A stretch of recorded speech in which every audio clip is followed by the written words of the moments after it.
NIA ಕಚೇರಿಯಲ್ಲಿ ರಾಣಾ ವಿಚಾರಣೆ ನಡೆಯಲಿದೆ. ಇವತ್ತೇ ನಡೆಸ್ತಾರ, ನಾಳೆ ನಡೆಸ್ತಾರ, ನಾಳೆ ಆರಂಭವಾಗಬಹುದು. ಎನ್ಐಎ ಅಧಿಕಾರಿಗಳಿಂದ 3 ಹಂತದ ಭದ್ರತೆ. ಎನ್ಐಎ ಕಚೇರಿಯ 3ನೇ ಮಹಡಿಯಲ್ಲಿ ವಿಚಾರಣೆ ನಡೆಯಲಿದೆ. ರಾಣಾ ಇರುವಂತಹ ಕೊಠಡಿಗೆ 12 ಅಧಿಕಾರಿಗಳಿಗಷ್ಟೇ ಪ್ರವೇಶವನ್ನ ಮಾಡಿಕೊಟ್ಟಿದ್ದಾರೆ, ಅವಕಾಶವನ್ನ. ಮುಂಬೈ ದಾಳಿಯ ಮಾಸ್ಟರ್ ಮೈಂಡ್ ರಾಣಾ ವಿಚಾರಣೆ. ಇಂತಹ ಸಂದರ್ಭದಲ್ಲಿ ನಿಮಗೆ ಸಾಮಾನ್ಯವಾಗಿ ಟಯರ್ಡ್ ಆಗಿರುತ್ತೆ ಅಲ್ಲ, ಆ ಟೈಮಲ್ಲೇ ಹೆಚ್ಚಿನ ವಿಚಾರಣೆಗಳನ್ನ ಮಾಡ್ತಾರೆ. ಅವಾಗ ಬಾಯಿ ಬಿಡ್ತಾರೆ. ಕಾರಣ ನಿದ್ದೆ ಬರ್ತಾ ಇರ್ಬೇಕಾದ್ರೆ ನಿದ್ದೆ ಮಾಡಕ್ ಕೊಡಲ್ಲ. ನಿದ್ದೆ ಮಾಡಕ್ ಕೊಡದೇನೆ ವಿಚಾರಣೆಯನ್ನ ಮಾಡಕ್ ಶುರು ಮಾಡಿಸ್ತಾರೆ ಅವನಿಗೆ. ಆಗ ಬಾಯಿ ಬಿಡುವ ಸಾಧ್ಯತೆಗಳು ತುಂಬಾ ಹೆಚ್ಚಿರುತ್ತೆ. ಹಾಗಾಗಿ ಇವತ್ತೇ ವಿಚಾರಣೆಗಳನ್ನ ನಡೆಸುವಂತ ಸಾಧ್ಯತೆ ಇರುತ್ತೆ. ಕಸ್ಟಡಿಗೆ ಪಡ್ಕೊಂಡು ಈಗ ಪಟಿಯಾಲ ಕೋರ್ಟಿಗೆ ಕರ್ಕೊಂಡು ಹೋಗ್ತಾ ಇದ್ದಾರೆ ಅನ್ನುವಂಥ ಮಾಹಿತಿ ಸಿಗ್ತಾ ಇದೆ ಪಾಲಂ ಏರ್ಪೋರ್ಟ್ನಿಂದ.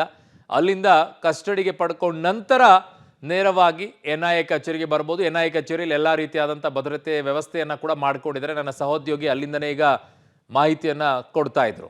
ನನ್ನ ಸಹೋದ್ಯೋಗಿ ಶಬೀರ್ ನನ್ನ ಸಂಪರ್ಕಕ್ಕೆ ಸಿಗ್ತಾ ಇದ್ದಾರೆ. ಶಬೀರ್, ಬಹುತೇಕವಾಗಿ ಈಗ ಅಲ್ಲಿ ನೀವಿರುವಂಥ ಜಾಗ ಎನ್ಐಎ ಕಚೇರಿ ಮುಂಭಾಗದಲ್ಲಿ ಏನಿದೆ, ಆ ದೃಶ್ಯಗಳನ್ನು ನೋಡ್ತಾ ಇದ್ರೆ ಫೈನಲಿ ಅವನನ್ನು ಅಲ್ಲಿಗೆ ಕರ್ಕೊಂಡು ಬರುವಂಥ ಸಾಧ್ಯತೆಯೇ ಇದೆ. ಎನ್ಐಎಗೆ ತುಂಬ ಕಾನ್ಫಿಡೆನ್ಸ್ ಇದೆ, ಕಸ್ಟಡಿಗೆ ಕೊಡ್ತಾರೆ ಅನ್ನುವಂಥ ವಿಶ್ವಾಸ ಅವರಿಗೆ ಇದ್ದಂಗೆ ಕಾಣಿಸ್ತಾ ಇದೆ ಅಲ್ಲಿರುವಂಥ ಬೆಳವಣಿಗೆಯನ್ನು ನೋಡ್ತಾ ಇದ್ರೆ. ಅರುಣ್ ನೋಡಿ, ಯಾವುದೇ ತನಿಖಾ ಏಜೆನ್ಸಿ ಆಗಿರಲಿ, ಯಾವುದೇ ಒಬ್ಬ ಆರೋಪಿಯನ್ನು ಬಂಧಿಸಿದಂಥ ಸಂದರ್ಭದಲ್ಲಿ ವಿಚಾರಣೆಗೆ ಅವಕಾಶ ಬೇಕು ಅಂತ ಕೇಳುವಂಥದ್ದು ಸಹಜ. ಮತ್ತು ನ್ಯಾಯಾಲಯ ಕೂಡ ಆ ಒಂದು ಮನವಿಯನ್ನು ಪರಿಗಣಿಸುತ್ತೆ. ಆದರೆ ಎಷ್ಟು ದಿನಗಳ ಕಾಲ ಕಸ್ಟಡಿ ಅನ್ನುವಂಥದ್ದಿದೆಯಲ್ಲ, ಅದು ಭಾಳಷ್ಟು ಮುಖ್ಯ ಆಗಿರುವಂಥದ್ದು. ಕೋರ್ಟ್ಗಳು 2-3 ಹಂತಗಳಲ್ಲೂ ಕೊಟ್ಟರು ಕೂಡ ಒಟ್ಟು 14 ದಿನಗಳ ಕಾಲ ಕಸ್ಟಡಿಗೆ ಪ್ರತಿಯೊಬ್ಬ ಆರೋಪಿಯನ್ನು ಕೂಡ ಕೊಡುತ್ತೆ.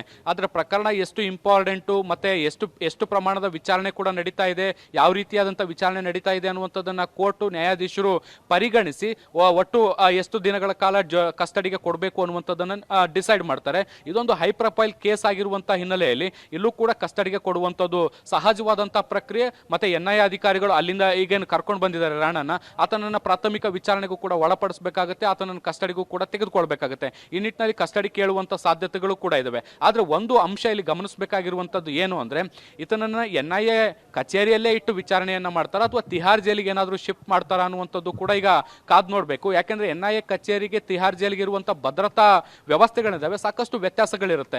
ಸೊ ಹೀಗಾಗಿ ಹೈ ಪ್ರೊಫೈಲ್ ಕೇಸು ಮತ್ತು ಮೋಸ್ಟ್ ವಾಂಟೆಡ್ ವ್ಯಕ್ತಿಯಾಗಿರುವಂಥ ಹಿನ್ನೆಲೆಯಲ್ಲಿ ಕೆಲವೊಮ್ಮೆ ಜೈಲಿನಲ್ಲೇ ಇಟ್ಟು ಕೋರ್ಟ್ನ ಅನುಮತಿಯನ್ನು ಪಡ್ಕೊಂಡು ವಿಚಾರಣೆಗೆ ಒಳಪಡಿಸುವಂಥ ಸಾಧ್ಯತೆಗಳೂ ಕೂಡ ಇರುತ್ತೆ. ಸೊ ಅದನ್ನು ಹೊರತುಪಡಿಸಿ ಎನ್ಐಎ ಕಚೇರಿಯಲ್ಲೂ ಕೂಡ ಆತನನ್ನು ಇಟ್ಕೊಂಡು ವಿಚಾರಣೆಗೆ ಒಳಪಡಿಸುವಂಥ ಕೆಲಸವೂ ಕೂಡ ಮಾಡಲಾಗುತ್ತೆ. ಸಹಜವಾಗಿ ಎನ್ಐಎ ಮತ್ತು CBI ನಂಥ ಏಜೆನ್ಸಿಗಳಿರ್ತವೆ, ಅವು ತನ್ನ ಕಚೇರಿಗಳಲ್ಲೇ ಒಂದು ಮಿನಿ ಸೆಲ್ಗಳನ್ನು ಅಂದರೆ ಜೈಲುಗಳನ್ನು ಕೂಡ ನಿರ್ಮಾಣ ಮಾಡ್ಕೊಂಡಿರ್ತವೆ. ಇನ್ ಕೇಸ್ ಆರೋಪಿಗಳನ್ನ ಅಥವಾ ಬೇರೆ ಈ ರೀತಿಯಾದಂಥ ಅಪರಾಧಿಗಳನ್ನ ಕರೆತಂದಂಥ ಸಂದರ್ಭದಲ್ಲಿ ಅವ್ರನ್ನ ತಾತ್ಕಾಲಿಕವಾಗಿ ಇಟ್ಕೊಳ್ಳಿಕ್ಕೆ ಏನು ಅರೇಂಜ್ಮೆಂಟ್ಸ್ ಬೇಕು, ಆ ಬೇಸಿಕ್ ಅರೇಂಜ್ಮೆಂಟ್ಸ್ ಕೂಡ ಇರುತ್ತೆ. ಸೊ ಈ ಒಂದು ಕಚೇರಿಯಲ್ಲೂ ಕೂಡ ಆ ಬೇಸಿಕ್ ಅರೇಂಜ್ಮೆಂಟ್ಸ್ಗಳು ಕೂಡ ಇದಾವೆ. ಸೊ ಹಾಗಾಗಿ ಇಲ್ಲೇ ಇಟ್ಕೊಂಡು ವಿಚಾರಣೆಯನ್ನು ಮಾಡ್ತಾರ ಅನ್ನುವಂಥದ್ದು ಕೋರ್ಟ್ಗೆ ಹೋದ ನಂತರ ಗೊತ್ತಾಗುತ್ತೆ ಅರುಣ್. ಸೊ ಇನ್ನೇನು ಸ್ವಲ್ಪ ಹೊತ್ತಿನಲ್ಲೇ ಆತನ ವಿಚಾರಣೆ ಎಲ್ಲಾಗುತ್ತೆ ಮತ್ತೆ ಎಷ್ಟು ದಿನಗಳ ಕಸ್ಟಡಿ ಅನ್ನುವಂಥದ್ದು ಎಲ್ಲದಕ್ಕೂ ಕೂಡ ಉತ್ತರ ಸಿಗುತ್ತೆ ಅರುಣ್. ಓಕೆ, ಕಸಬನ್ನು ಯಾವ ರೀತಿಯಾಗಿ ಮಾಡಿದ್ರು? ಅವನು ಜೈಲಲ್ಲಿ ಇಟ್ಟೇ ಮಾಡಿದ್ರ, ಇಲ್ಲ ಎನ್ಐಎ ಅವರು ಇಲ್ಲಿ ವಿಚಾರಣೆಯನ್ನ ಮಾಡ್ಕೊಂಡಿದ್ರ ಕಸ್ಟಡಿಗೆ ತಗೊಂಡು?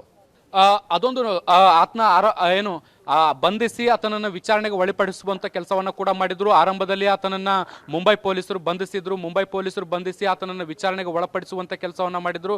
ಆಮೇಲೆ ಎನ್ಐಎ ಪ್ರಕರಣದಲ್ಲಿ ಭಾಗಿಯಾಗಿ ಆತನನ್ನು ವಿಚಾರಣೆಗೆ ಒಳಪಡಿಸುವಂಥ ಕೆಲಸವನ್ನು ಕೂಡ ಮಾಡಲಾಗಿತ್ತು. ಸೊ ಕಸಬ್ನ ಪ್ರಕರಣ ಇಲ್ಲಿ ಸಂಪೂರ್ಣವಾಗಿ ಭಿನ್ನವಾಗುತ್ತೆ. ಯಾಕೆ ಅಂದರೆ ಈತ ಪ್ರಕರಣವನ್ನು ಅಥವಾ ದುಷ್ಕೃತ್ಯವನ್ನು ಮಾಡಬೇಕಾದಂಥ ಸಂದರ್ಭದಲ್ಲಿ ರೆಡ್ ಹ್ಯಾಂಡ್ ಆಗಿ ಸಿಕ್ಕಾಕೊಂಡಿದ್ದ. ಹೀಗಾಗಿ ಆತನನ್ನು ಆರಂಭದಲ್ಲಿ ಕಸ್ಟಡಿಗೆ ತೆಗೆದುಕೊಂಡಿದ್ದು ಮುಂಬೈ ಪೊಲೀಸರು. ಸೊ ಮುಂಬೈ ಪೊಲೀಸರು ವಿಚಾರಣೆಗೆ ಒಳಪಡಿಸಿದ ಬಳಿಕ ಎನ್ಐಎ ಎಂಟ್ರಿ ಆಗಿತ್ತು. ಎನ್ಐಎ ಕೂಡ ಈ ಒಂದು ವಿಚಾರಣೆಯನ್ನು ಕೂಡ ಮಾಡಿತ್ತು. ಮತ್ತೆ ಬೇರೆ ಬೇರೆ ಏಜೆನ್ಸಿಗಳು ಕೂಡ ಕಸಬ್ನ ವಿಚಾರಣೆ ಮಾಡಿತ್ತು, ಬೇಕಂದ್ರೆ ಬೇರೆ ಬೇರೆ ಕಾರಣಗಳಿಂದಾಗಿ. ಸೊ ಎಲ್ಲರೂ ಅವರವರ ಆಯಾಮದಲ್ಲಿ ತನಿಖೆಯ ಭಾಗವಾಗಿ ಆತನನ್ನು ವಿಚಾರಣೆಗೆ ಒಳಪಡಿಸುವಂತ ಕೆಲಸವನ್ನ ಕೂಡ ಮಾಡಿದ್ರು. ಆದರೆ ರಾಣಾನ ವಿಚಾರದಲ್ಲಿ ಸ್ವಲ್ಪ ಪರಿಸ್ಥಿತಿಗಳು ಭಿನ್ನ ಆಗಿರುವಂತದ್ದು.